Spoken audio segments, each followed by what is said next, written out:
پھر فرمایا اولئک الذین کفروا بآیات ربہم ولقائہ فحبطت اعمالہم فلا نقیم لہم یوم القیامۃ وزنا، صرف دنیا کو سامنے رکھ کے کی جانے والی کوششیں ضائع ہو جائیں گی اور ان کے اعمال کو کوئی وزن نہ ملے گا۔ ذالک جزاؤہم جہنم بما کفروا واتخذوا آیاتی ورسلی ہزوا، ان کی یہ سزا جہنم اس لیے ہے کہ انہوں نے انکار کیا اور میری آیات اور رسولوں کا مذاق اڑایا۔ یہ سب سزا کس لیے؟ کہ وہ اللہ تعالیٰ کی آیات یعنی قرآن پاک کے واضح احکامات اور پیغمبروں کی تعلیمات کا مذاق اڑاتے تھے۔ آج آپ دیکھیں کہ ہم اس بات پہ شکر گزار ہونا تو دور کی بات، خود ہمارے اپنے مسلمانوں کے اندر ہر طرف ایسے لوگ پھیلے ہوئے ہیں جو کھلم کھلا دین کا مذاق اڑاتے ہیں۔ اگر کوئی دین پر عمل کرے تو اس کا بھی ساتھ اڑانے لگتے ہیں، سنتوں کا مذاق اڑاتے ہیں۔ یعنی پیغمبروں کا مذاق اڑانا کیا ہے؟ وہ جو طریقے ان کی زندگی میں تھے یا انہوں نے دوسروں کو سکھائے، ان چیزوں کا مذاق اڑانا۔ فرمایا کہ یہ سزا اس لیے ہے کہ انہوں نے ان ساری چیزوں کو ایک کھیل تماشا بنا لیا تھا۔ ان الذین آمنوا وعملوا الصالحات، اس کے برعکس وہ لوگ جو ایمان لائے اور جنہوں نے اچھے کام کیے، کانت لہم جنات الفردوس نزلا، ان کے لیے فردوس کے باغات بطور مہمانی کے ہوں گے۔ اللہ تعالیٰ اپنے آپ کو ان کا میزبان کہتے ہیں کہ میں ان کا میزبان ہوں گا، وہ میرے مہمان ہوں گے اور میں ان کو بطور مہمان اعلیٰ ترین فردوس میں رکھوں گا۔ آپ دیکھیے کہ مثلاً آپ کسی کے مہمان ہوتے ہیں اور مہمان کا ایک اکرام ہوتا ہے، ایک عزت ہوتی ہے۔ اس اکرام میں کیا ہے؟ جیسے کہ نبی صلی اللہ علیہ وسلم نے فرمایا جو شخص اللہ اور یوم آخرت پر ایمان رکھتا ہو اسے چاہیے کہ وہ اپنے مہمان کی عزت کرے۔ اس اکرام میں کیا، عزت دینے میں کیا ہے کہ انسان اس کو اس کے آرام اور راحت اور اس کو یعنی کہ ایک خاص مقام پہ رکھے۔ اب اس کی تفصیلات کا اس وقت موقع نہیں ہے، لیکن آپ نے دیکھا ہوگا بعض اوقات آپ کسی کے مہمان ہوتے ہیں تو وہ آپ کو اعلیٰ ترین اپنے گھر میں جگہ دیتا ہے، اعلیٰ ترین بستر پہ چلاتا ہے، اپنی یعنی جو بھی اس کے نزدیک سب سے بہترین چیز ہوتی ہے، سب سے بہترین کھانا کھانے کو دیتا ہے، سب سے بہترین عزت احترام دیتا ہے، گفتگو میں، معاملات میں، ہر چیز میں، یعنی ایک اکرام دیتا ہے۔ اسی طرح آپ نے دیکھا ہوگا کہ بعض اوقات آپ کہیں جاتے ہیں کسی شادی میں تو انہوں نے اپنے مہمانوں کو ٹھہرانے کا انتظام کسی 5 اسٹار میں کیا ہوتا ہے، ہوٹل وغیرہ میں۔ آپ اس کو اپنے لیے بڑا آنر سمجھتے ہیں کہ جی فلاں شادی پہ ہم گئے تھے، انہوں نے ہمیں فلاں جگہ پہ ٹھہرایا وغیرہ وغیرہ۔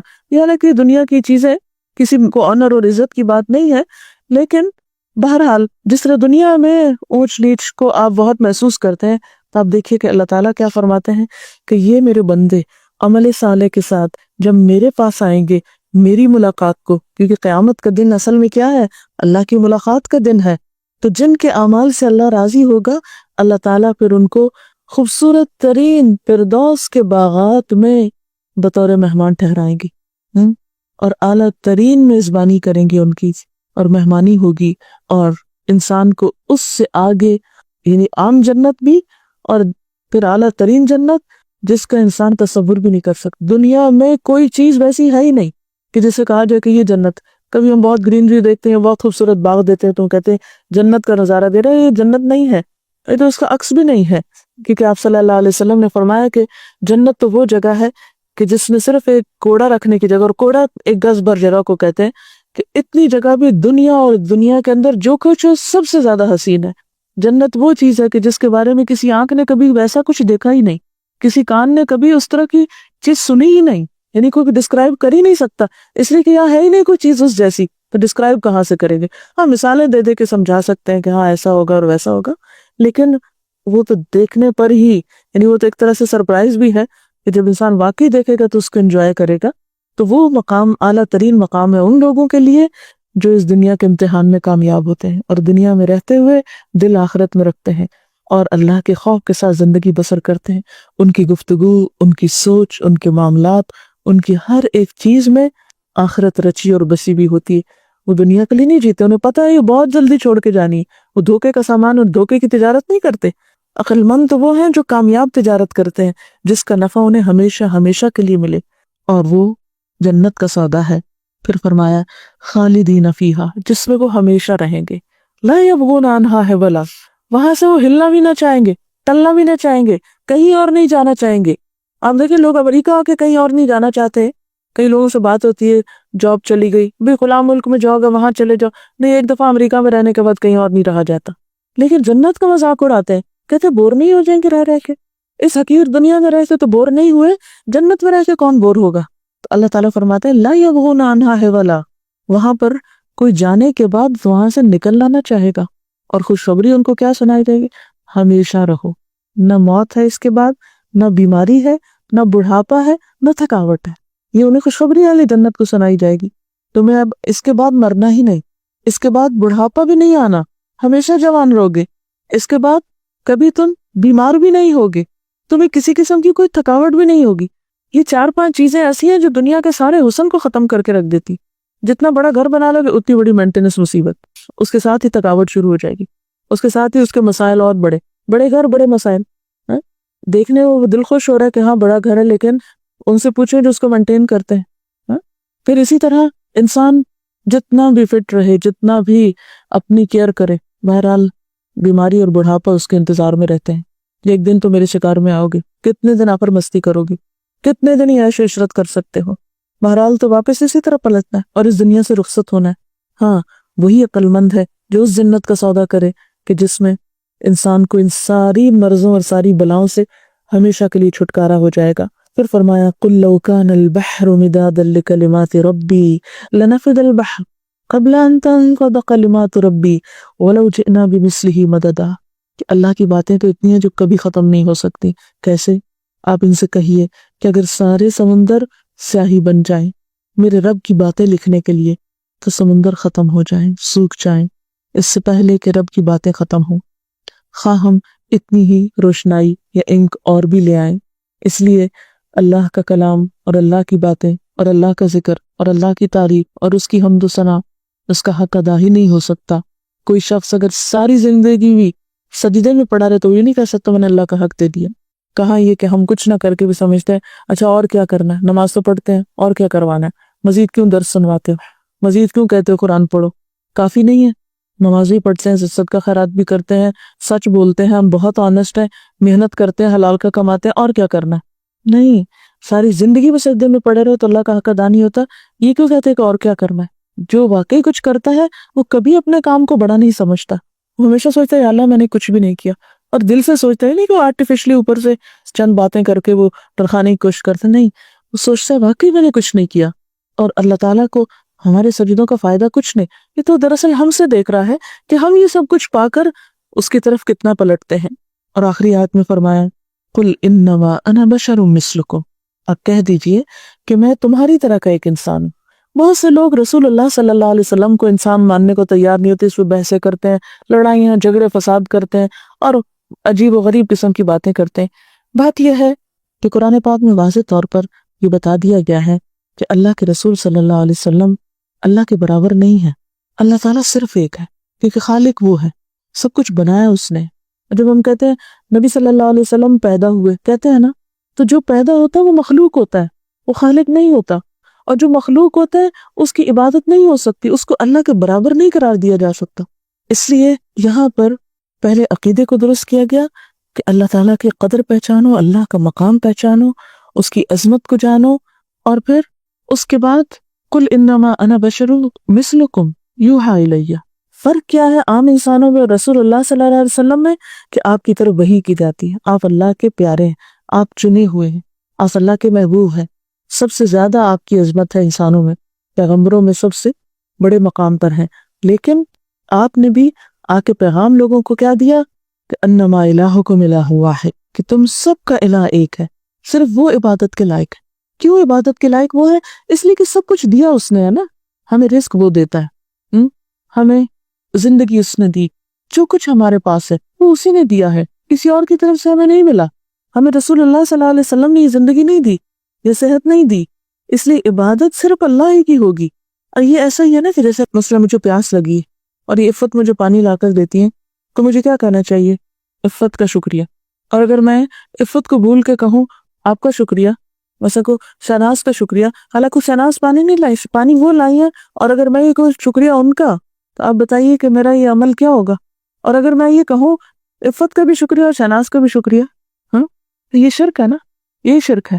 شکر گزاری صرف اللہ کے لیے، کیونکہ صرف اس نے دیا ہے، کسی انسان کو خواہ وہ پیغمبر ہی کیوں نہ ہو ان کو ساتھ نہیں ملایا جا سکتا کسی عبادت میں۔ اور یہ صرف اس معاملے میں نہیں کہ سجدہ کسی اور کے آگے نہ ہو یا دعا کسی اور کے آگے نہ ہو.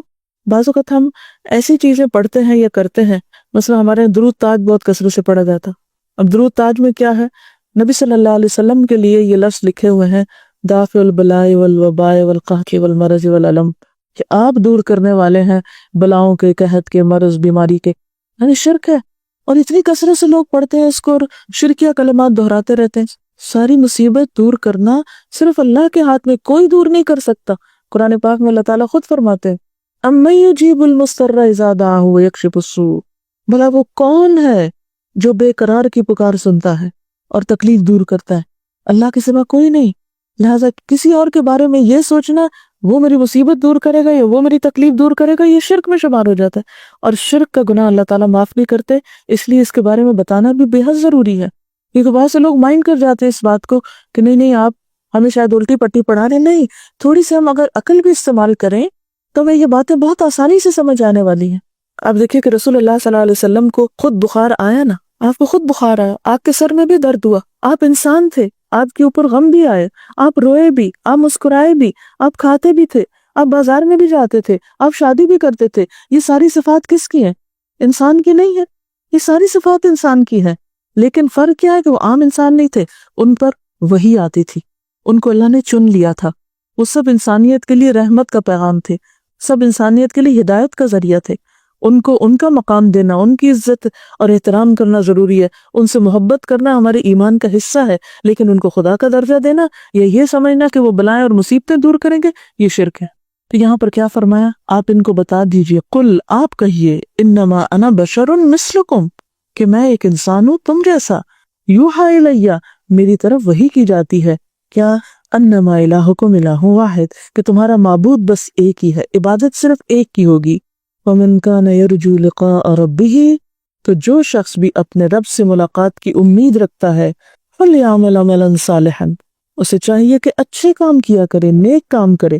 یعنی جس کے دل میں یہ یقین ہے کہ اسے اپنے رب کے سامنے جا کے کھڑے ہونا ہے، پھر اس کے لیے لازم ہے کہ اچھے کام کرنا شروع کرے، اچھائی کی طرف دوڑے، عمل صالح کو اختیار کرے، اور کیا نہ کرے، وَلَا يُشْرِكْ بِعِبَادَةِ رَبِّهِ أَحَدًا، اپنے رب کی عبادت میں کسی ایک کو بھی شریک نہ کرے، کوئی شریک نہ ہو. اچھا، کس طرح؟ بعض اوقات ہم نماز پڑھتے ہوئے کہتے ہیں کہ اللہ کے لیے، لیکن کوئی پاس سے گزر جائے بڑے خشوع و خضوع سے پڑھنے لگتے ہیں کہ وہ خوش ہو کے ہماری نماز کی کھینچ. یہ ہم نے کیا کیا؟ پڑھ تو ہم اللہ کے لیے رہتے، یہ کہاں سے ٹپک گیا بیچ میں؟ اس کے بارے میں کیوں سوچ رہے ہیں؟ سب کا خیرات اللہ کے لیے کر رہے ہیں، بیچ میں کیا سوچنے لگتے ہیں؟ لوگ کہیں واہ واہ بہت دینے والا ہے، شہرت ہو جائے، نام ہو جائے، لوگوں کو بس پتہ چل لے کہ ہم بہت نیک ہیں. یہ سب کیا ہے؟ یہ بھی شرکی کی ایک قسم ہے. ریاکاری اور دکھاوا شرک کی قسم ہے. اور اس میں آپ دیکھیے کہ اللہ کے رسول صلی اللہ علیہ وسلم نے فرمایا من صلی یرائی فقد اشرک، من تصدق یرائی فقد اشرک، من صام یرائی فقد اشرک. جس نے دکھاوے کی نماز پڑھی شرک کیا، اس نے دکھاوے کا روزہ رکھا شرک کیا، دکھاوے کا صدقہ کیا شرک کیا. جو بھی عبادت ہو بس صرف اللہ کے لیے ہو، اس کی خاطر، پھر کسی اشتہار کی ضرورت نہیں رہتی کہ فلاں نے اتنا دیا اور فلاں نے اتنا دیا اور فلاں اتنا نمازی اور فلاں اتنا روزے دار ہے. نہیں، اس کے پہ ضرورت نہیں رہتی. ہماری چھوٹی نیکی ہو یا بڑی، ہمارے دل میں کیا ہونا چاہیے کہ اس سے میرا رب راضی ہو جائے. کبھی خیال آنے لگے اپنی کسی نیکی کا تو ہمیشہ سوچے میں تو ساری زندگی میں سجدے میں ہوں تو میں حق ادا نہیں کر سکتی. میں یہ ٹوٹے پھوٹے کام کے بعد کیسے سمجھنے لگی ہوں کہ میں بہت بڑی چیز بن گئی. ہر لمحہ انسان اپنا محاسبہ کرتا رہے، چھوٹی سے چھوٹی چیز پر اور بڑی سے بڑی غلطی پر. تو اپنا محاسبہ تب ہوتا ہے جب دل روشن ہو، جب دل صاف ہو، جب دل اللہ کے لیے خالص ہو، جب اس میں میل کچیل ہو، جب اس کے اندر اندھیرا ہو، تو اپنا حساب کتاب بھی نہیں ہو سکتا، اپنی غلطی بھی نظر نہیں آتی. ہم حساس ہیں دنیا کے معاملات میں، ہم حساس ہیں اپنی ذات کے معاملے میں، لیکن ہم حساس نہیں ہیں اپنی آخرت کے معاملے میں. حالانکہ سب سے بڑھ کر فکر ہمیں ہونی چاہیے تھی اپنے کل کے لیے. اللہ سبحانہ وتعالیٰ فرماتے وَلْتَنْظُرْ نَفْسٌ مَا قَدَّمَتْ لِغَدٍ، ہر شخص کو یہ دیکھنا چاہیے اس نے کل کے لیے کیا کر کے رکھا ہوا، کل کے لیے کتنی تیاری ہے. لہٰذا اس کل کی فکر ہم سب کے لیے بے حد ضروری ہے اور ہمارے اپنے ہی فائدے میں ہے. اور عمل صالح کی دو بنیادیں یاد رکھیے، ایک تو یہ کہ کام سنت کے مطابق ہو، مثلا عبادات جو ہیں مسنون طریقے پر ہو، اور دوسرے یہ نیت اللہ کے لیے خالص ہو، کوئی اور شریک نہ ہو۔ ہم الحمدللہ بتوں کو تو شریک نہیں کرتے، ہم کسی بت کے آگے سجدہ نہیں کرتے، کسی بت کے نام پہ نذرانہ نہیں دیتے، صدقہ خیرات بتوں کے نام پہ نہیں دیتے۔ جیسے آپ نے اگر کبھی مندر جانے کے اتفاق ہو، میں نے 1-2 دفعہ جا کے دیکھا ہے، تو اس سے عموماً کیا ہوتا ہے کہ جہاں وہ مورتیاں پڑی ہوتی ہیں ان کے آگے ٹوکریاں رکھی ہیں، اس میں لا کے پھل ڈال رہے ہیں، کہیں پیسے ڈال رہے ہیں، کہیں سب کچھ انہی کے نام پہ چڑھائے جا رہے ہیں۔ الحمدللہ اللہ نے ہمیں ان ساری چیزوں سے بچایا کہ ہم کسی قبر پہ جا کر نہیں دے رہے یا کسی اور کے نام پہ نہیں دے رہے، سب کچھ اللہ ہی کے نام پہ دے رہے، لیکن اللہ کے نام پہ دیتے ہوئے پھر شیطان بیچ میں حملہ آور ہو جاتا ہے اور پھر نیت خراب کرتا ہے اور پھر غرض اور مقصد کچھ اور بنا دیتا ہے۔ تو اس لیے اگر واقعی ہم چاہتے ہیں کہ ہمارے اعمال کا قیامت کے دن وزن ہو، تو اس کے لیے کچھ یہ نہیں ہے کہ بہت ڈھیروں نیکیاں ہوں گی اور ایک انبار ہوں گے تو تبھی بخشش ہوگی۔ یہ جو کہتے ہیں نا اللہ تعالیٰ پتہ نہیں کس چیز پہ بخشتے، اس کا مطلب یہ ہوتا ہے کہ پتہ نہیں کون سا عمل پھر واقعی خالص اللہ کے لیے ہو۔ اور اگر ہم اپنے اعمال کا جائزہ لیں تو ذرا دیکھیں کتنے کام ہیں جو اللہ کے لیے خالص کیا ہم نے، کتنی دفعہ ہم اپنی نیت کا حساب چیک کر اپنے نگران خود ہو، کیونکہ بہت ساری چیزیں جو کوئی ہماری نگرانی نہیں کر سکتا، ہمیں اس کا حساب خود رکھنا ہے۔ کسی کے ساتھ دھوکہ فریب کرنا، حقیقت کچھ اور دکھانا کچھ، ظاہر کچھ، باطن کچھ، زبان پہ کچھ، دل میں کچھ، ادھر کچھ ادھر کچھ، یہ کتنے ڈبل سٹینڈرڈز ہیں ہمارے۔ یہ سب چیزیں کسی اور کو نقصان دینے والی نہیں، یہ سب اپنے ہی کو نقصان دینے والی۔ اور جب تک ہم اپنے خیر خواہ خود نہیں بنیں گے، اپنی بھلائی خود نہیں سوچیں گے، اپنے اندر نیت اور ارادہ خود نہیں کریں گے، اپنے اوپر چیک خود نہیں رکھیں گے، کوئی ہمارے لیے کچھ نہیں کر سکتا۔ ماں باپ بھی نہیں کچھ کر سکتے، بہن بھائی بھی کچھ نہیں کر سکتے۔ دنیا میں بھی آپ نے دیکھا ہوگا اگر آپ کے کسی بہن بھائی نے نہیں پڑھا تو آپ اس کے لیے کیا کر سکتے ہیں؟ ساری زندگی کتنا اس پہ صدقہ خیرات آپ کریں گے، کتنا آپ اس کو اٹھا کے کھڑا کر سکتے ہیں جو خود ہی بیٹھ جائے، کتنا آپ اس کو دھکیل سکتے ہیں، کتنا چلا سکتے؟ نہیں، ہر ایک کو خود چلنا پڑتا ہے، خود محنت کرنی۔ اگر دنیا کے امور میں خود محنت کرنی پڑتی ہے تو آخرت کے لیے بھی اسی طرح خود اپنے لیے سنجیدہ ہونا ہے، خود اپنی فکر کرنی ہے، اور اس کا احسان کسی پر بھی نہیں، نہ کسی درس دینے والے پر، اور نہ کسی بتانے والے پر، اور نہ کسی ماں باپ پر، نہ کسی دوست پر، نہ کسی اور پر۔ انما بغیکم علی انفسکم، انسان کی سرکشی بھی انسان کے اپنے اوپر، انسان کی کوشش بھی اسی کی طرح پلٹ، اور اسی طرح انسان کا احسان اور نیکی بھی اسی پہ پلٹتی ہے۔ قرآن پاک میں اللہ تعالیٰ فرماتے ہیں هل جزاء الاحسان الا الاحسان، کیا احسان کا بدلہ احسان کے سوا کچھ اور ہو سکتا؟ جو انسان نیکی کا رویہ اختیار کرے گا، من جاء بالحسنۃ فلہ عشر امثالھا، اللہ کی رحمت تو اتنی عام ہے، کوئی ایک نیکی کرے گا اللہ تعالیٰ 10 نمبر اس کے دے گا، 10 گنا اجر زیادہ دے گا۔ دنیا میں آپ کو کوئی اس طرح کا فائدہ نہیں دے سکتا جس طرح اللہ تعالیٰ کے ہاں یہ ریوارڈ ملتا ہے۔ اور پھر صرف 10 نہیں، وہ تو جو جتنے خلوص اور جتنے خوبصورت طریقے سے کوئی اچھا کام کرتا ہے اتنے ہی گنا اس کی نیکی بڑھتی چلی جاتی ہے۔ تو اللہ تعالیٰ سے دعا ہے کہ اللہ تعالیٰ ہماری نیتوں کو خالص کر دے، ہمارے طریقوں کو درست کر دے، ہماری سوچوں کو درست کر دے، اور ہمیں بہترین عمل کی توفیق عطا فرمائے جو واقعی ہمیں اس قابل بنائے کہ ہم قیامت کے دن اپنے رب کے سامنے جا کر شرمندہ اور رسوا نہ ہوں۔ جی ضرور سوال کیجیے۔ یہ بات آپ کی درست ہے کہ ہم جیسے دنیا کے معاملات میں بہت پیچھے ہیں ان سے، اسی طرح دین کی پروموشن کے معاملے میں بھی بہت پیچھے ہیں۔ آپ کسی کرسچن مشنری اس سیٹ اپ کو دیکھیں، آپ کسی بھی چرچ میں چلے جائیں، اور جس طرح اس کو آرگنائز کیا ہوا ہوتا ہے، جس طرح اس میں صفائی ستھرائی اور ہر چیز کا انتظام ہوتا ہے، اس کے برعکس آپ کسی مسجد کسی مدرسے میں چلے جائیں اور آپ حال دیکھ سکتے ہیں، ایزیلی آپ کمپیئر کر سکتے ہیں۔ فرق کس چیز کا ہے؟ فرق شعور کی کمی ہے۔ ہم نے دین کا نام تو لگا لیا لیکن ہم دین کی روح کو نہیں جانتے۔ تو جب تک مسلمانوں کے اندر شعور نہیں بیدار ہوتا، وہ اپنے نفع نقصان کو بھی نہیں سمجھتے کہ اصل فائدہ کس میں اور ہمارا اصل کرنے کا کام کیا ہے۔ تو یہ جو جنرلی ہم مسلمانوں کے اندر تعلیم کی کمی ہے، لٹریسی کی کمی ہے، اور امت مسلمہ میں آن دا ہول آپ دیکھیے، اگر پوری دنیا کے نقشے کو سامنے رکھیں تو ایسٹ میں بھی وہ ملک جو نان مسلم کنٹریز ہیں وہ آگے پروگریس کر رہے ہیں۔ آپ اس میں کوریا کو دیکھیں، جاپان کو دیکھیں، چائنا کو دیکھیں، ہانگ کانگ کو دیکھیں، آگے آسٹریلیا کی طرف چلے جائیں، سب پروگریس کر رہے ہیں۔ آپ آ جائیں مسلمان ملکوں کی طرف، انڈونیشیا کو دیکھیں، ٹو سم ایکسٹینٹ ملائیشیا کی حال بہتر ہے لیکن اس میں 50% نان مسلم رہتے ہیں۔ پھر اس کے بعد آپ دیکھیے آگے آ جائیے تو بنگلہ دیش دیکھ لیں، پاکستان دیکھ لیں۔ پھر اس میں اگر کچھ بہتر حالت سنگاپور کا ہے، آپ لوگ کو آپ سارا آبزرو کرتے چلے جائیں۔ پھر آپ مڈل ایسٹ میں آ جائیں، جتنے بھی مسلمان ملک ہیں، تیل کی دولت سے انہوں نے بڑی بڑی بلڈنگز تو بنا لی ہیں مگر تعلیم اور شعور اور ریسرچ کے میدان میں بہت پیچھے ہیں۔ پھر اس کے بعد آپ آگے آ جائیے یورپین کنٹریز میں بھی، آپ دیکھیے کہ یورپین کنٹریز میں جو ترکی ہے، یا پھر اس کے ساتھ البانیہ میں مسلمان ہیں، ان ملکوں کا پھر حال خراب ہے. پھر اس کے بعد آپ آگے آ جائیے تو یورپ کراس کر کے اس طرف کو آ جائیے.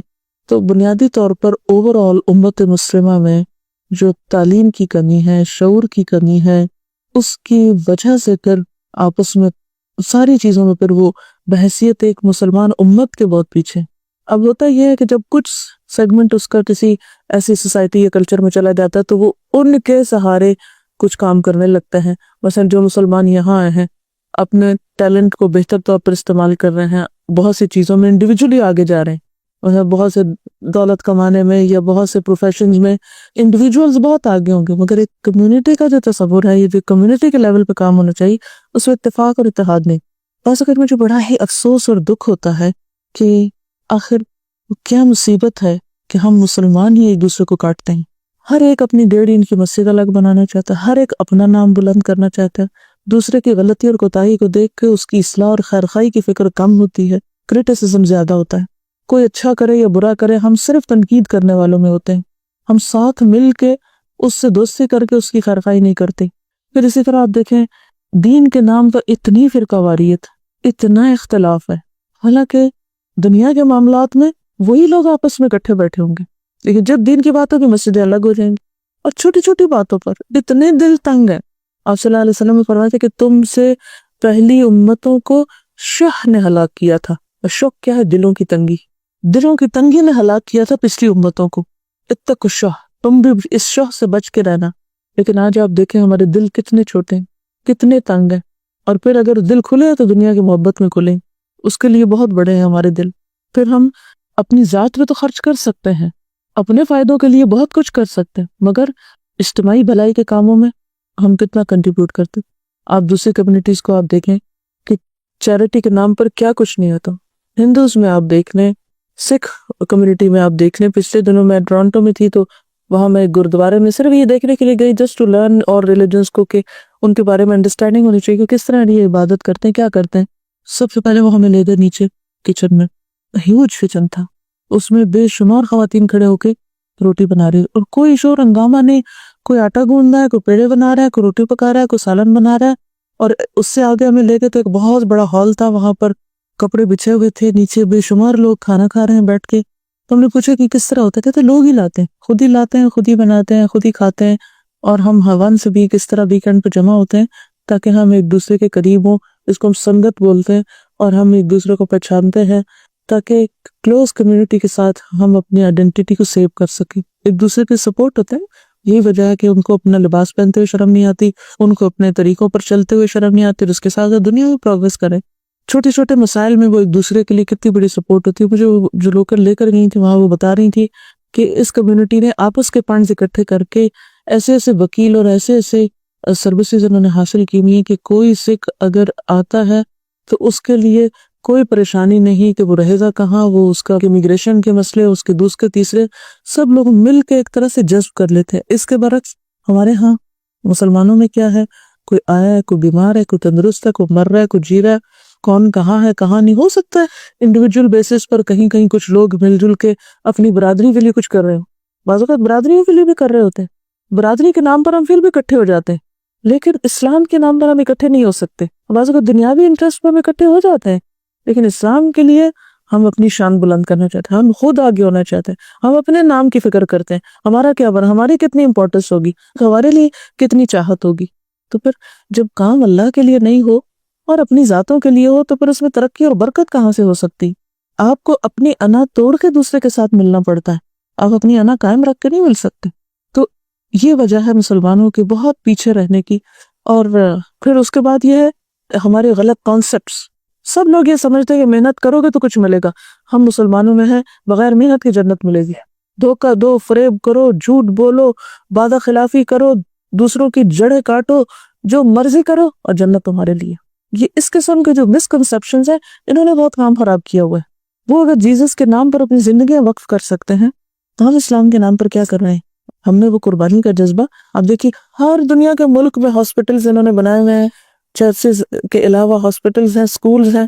میرا کینیا جانے کا اتفاق ہوا اور وہاں پر ہم مسائی مارا کا جو نیشنل پارک ہے وہاں ہم جا رہے تھے تو بہت آئسولیٹڈ سی روڈز تھی اور بیچ بیچ میں ایک کمرے کا چرچ. اور پھر انہوں نے کہا کہ یہاں کے لوکلز کو، ٹرائبس کے بچوں کو یہ لوگ امریکہ اور مختلف جگہوں پر لے جا کے پڑھاتے ہیں، سکھاتے ہیں، لکھاتے ہیں، پھر واپس لا کر ان چرچز وغیرہ میں ان کو ان کے ذریعے آگے کرسچینٹی کو پھیلانے کا کام کرتی.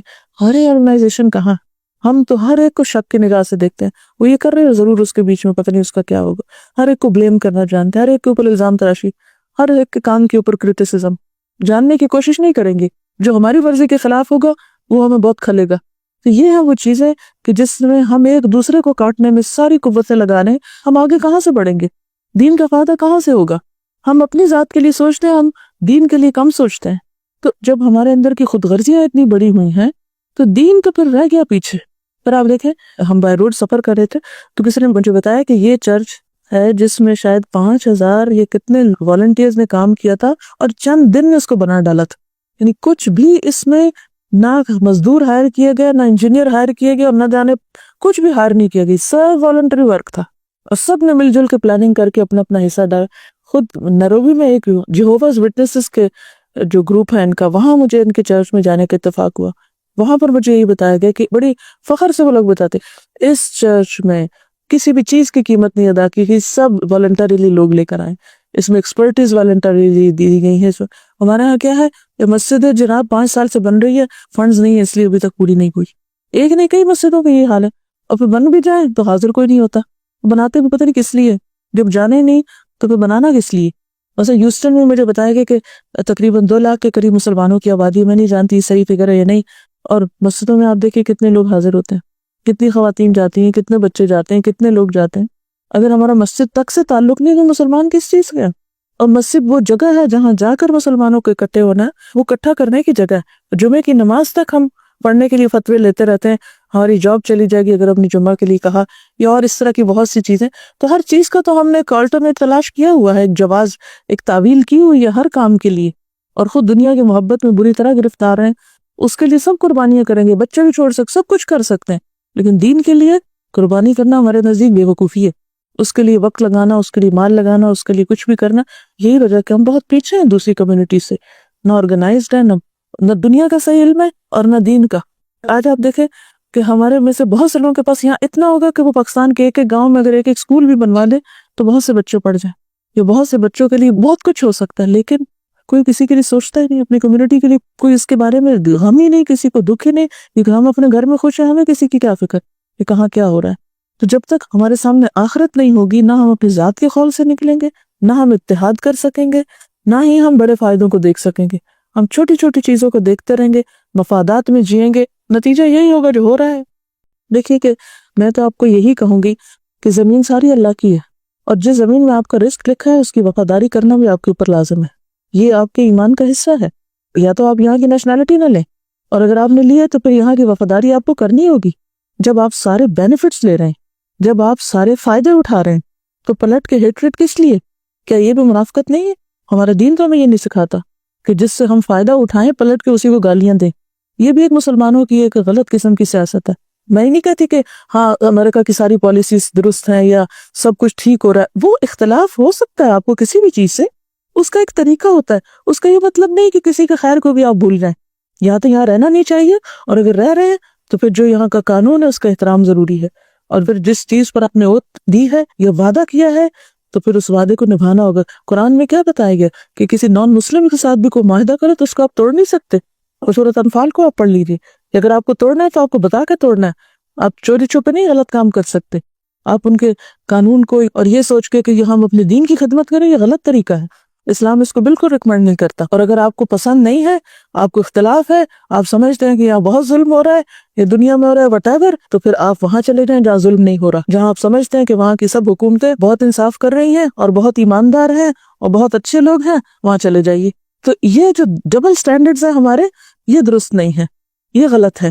جب ہم اپنے دین کے لیے خود نہیں سوچتے تو ہمیں امریکہ سے اور کسی اور سے کیا گلا شکوہ ہے؟ جب ہم نے اپنے بھائیوں کا خود خیال نہیں رکھتے، جب ہم خود ایک دوسرے کو مارنے کے لیے کافی ہیں، ایک دوسرے کی جانیں لینے اور قتل و غارت کرنے، تو ہمیں کسی اور سے کیا شکوہ ہے؟ اللہ تعالیٰ کسی قوم کی حالت نہیں بدلتا جب تک کہ وہ اپنا حال خود نہیں بدلے. ہم ہر وقت کانسپریسیز بتاتے رہتے ہیں. آپ کے اتنے بیوقوف ہیں کہ دوسرے کی کانسپریسیز کا شکار ہوتے ہیں. کانسپریسیز کا شکار وہ ہوتے ہیں جو خود نااہل ہوتے ہیں. جو خود ہوشیار ہوتا ہے وہ سمجھتا ہے کہ کہاں ہو رہی ہے اور وہ اس کا مقابلہ بھی جانتا ہے. مقابلہ کرنا خود نہیں جانتے، طریقہ ہمیں خود نہیں معلوم، اپنا فائدہ خود نہیں معلوم، کیا کرنا چاہیے کیا نہیں. بس صرف ایک منفی قسم کی سیاست کھیل کھیل کے لیڈرز نے لوگوں کے دماغوں کو ایک نیگیٹیوٹی کی طرف ابھار دیا. ٹھیک ہے، آپ دیکھیے ہمارا کیا فرض بنتا ہے، ہر ایک کی خیر خواہی ہمارے اوپر لازم ہے، صرف مسلمانوں کی نہیں، نان مسلمز کی بھی خیر خواہی. اور خیر خواہی کبھی دھوکے بازی سے نہیں ہوتی، کسی قانون کو توڑ کے خیر خواہی نہیں ہوتی. جب تک آپ کے دل میں خیر خواہی نہیں، آپ کی زبان بھی جھوٹ بول رہی ہے. تو سب سے پہلے تو ہمیں اپنے ظاہر اور باطن کا فرق مٹانا چاہیے، اور جو غلط بات ہو، چاہے وہ اپنا بیٹا یا اپنا بچہ کر رہا ہو، اس کو بھی غلط بتانا چاہیے. صرف ایک اس طرح کی سوچنا کہ چونکہ یہ میرا رشتہ دار ہے، یہ غلط بھی کرے گا تو اس کو صحیح کہوں گا، یہ اسلام کا طریقہ نہیں، یہ دور جاہلیت کا طریقہ ہے. دور جاہلیت میں لوگ یہی کہا کرتے تھے اور یہی کیا کرتے تھے. تو اس لیے ہمیں اپنے اندر کے جو تضادات ہیں سب سے پہلے ان کو ختم کرنا ہے. قرآن پاک میں اللہ تعالیٰ نے بعض جگہ اپنی طرف سے بات کرتے ہوئے سنگولر کا صیغہ استعمال کیا اور بعض جگہ پلورل کا. یہ کس لیے؟ یہ کلام ہے نا قرآن.